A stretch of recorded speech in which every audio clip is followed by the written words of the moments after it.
வணக்கம்.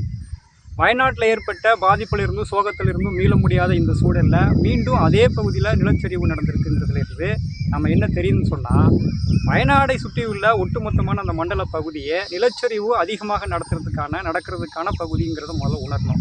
இது இயற்கை நான் எப்படி இருக்கேன்னு சொல்லி மனிதனுக்கு உணர்த்துது. இதுக்கு பிறகும் அத்துமீறுன்னு சொன்னால் விளைவுகள் அதிகமாக போய் இழப்புகளை நம்ம அதிகரிக்க வேண்டியிருக்கும்.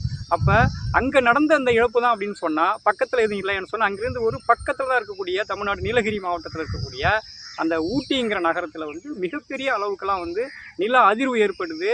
இதை சமிக்கையாக காட்டக்கூடிய பல நடவடிக்கைகளை தொடர்ந்து செய்தித்தாள்களும் மக்களும் உணர்ந்துக்கிட்டு இருக்காங்க. இதை ஒரு எச்சரிக்கையாக நம்ம பார்த்துக்கணும்.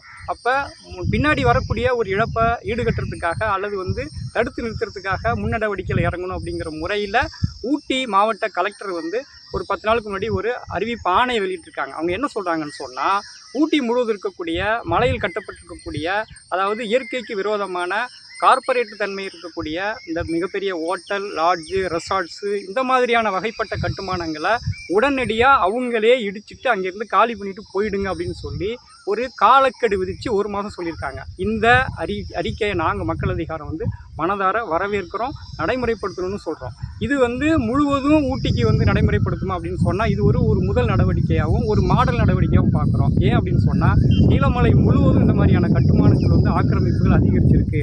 பிற மாநிலங்களிலிருந்தோ இங்கே இருக்கக்கூடிய மாஃபியா, ரியல் எஸ்டேட் மாதிரியான நபர்களோ நூற்றுக்கணக்கான ஆயிரக்கணக்கான ஏக்கர்களை வளைச்சி போட்டு எதிர்கால திட்டத்துக்காக வச்சுருக்கிறாங்க.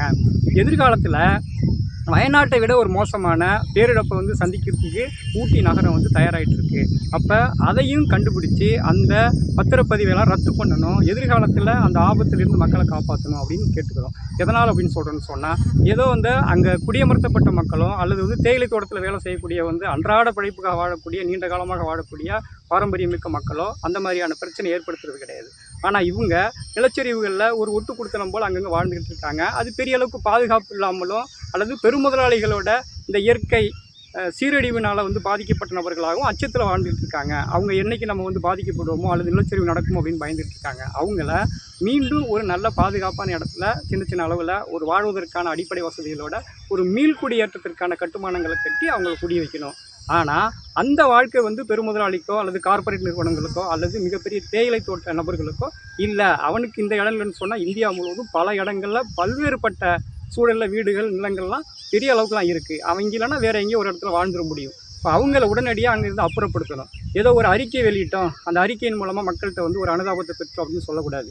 நீலகிரி மாவட்ட கலெக்டர் இந்த சுற்றறிக்கை வெளியிட்டதை நடைமுறைப்படுத்துவதன் மூலமாக நீலகிரி மாவட்டத்தில் உள்ள இதே மாதிரியான இடங்களை அப்புறப்படுத்துறதுக்கு இது ஒரு முன்மாதிரியாக அமையும் அப்படிங்கிற முறையில் நாம் இதை பார்க்குறோம். அந்த நடவடிக்கையை நடைபெற்றுச்சுன்னு சொன்னால், அங்கே எதிர்காலத்தில் நூற்றுக்கணக்கான அல்லது ஆயிரக்கணக்கான மக்களை கொலை செஞ்சோம் அப்படிங்கிற ஒரு பாதக செயலிலிருந்து ஊட்டி நிர்வாகம் தன்னை தற்காத்துக்குது அப்படின்னு சொல்கிறத நம்ம ஒரு பொறுப்பான நிகழ்வாக பார்க்குறோம். இல்லைன்னு சொன்னால், நான் அங்கே மழை பெஞ்சது அல்லது நிலச்சரி வந்துச்சு, இதுக்கு நாங்கள் என்ன பண்ணுவோம் அப்படின்னு சொல்லி கை விரிக்கிறத நம்ம ஏற்றுக்க முடியாது. அப்படி நடத்துனாங்கன்னு சொன்னால், இந்தியா முழுவதும் நீலகிரி மாவட்டத்தில் செஞ்ச நடவடிக்கையை ஒரு முன்மாதிரி நடவடிக்கையாக நாங்களே ப்ரொமோட் பண்ணி பேசுவோம். இந்த நடவடிக்கை நடைமுறைப்படுத்துங்கன்னு சொல்லுவோம். இதன் மூலமாக ஒட்டுமொத்த மக்களுக்கு ஒரு பாதுகாப்பு இருக்கும். இயற்கையோடு இணைந்து வாழக்கூடிய ஒரு மாடலை முன்மாதிரியை எடுத்துக்க முடியுங்கிறத கருத்தாக தெரிவிச்சுக்கிறோம். அந்த வகையில் இந்த கருத்துக்கு நாங்கள் வலு சேர்க்கிறோம். நன்றி.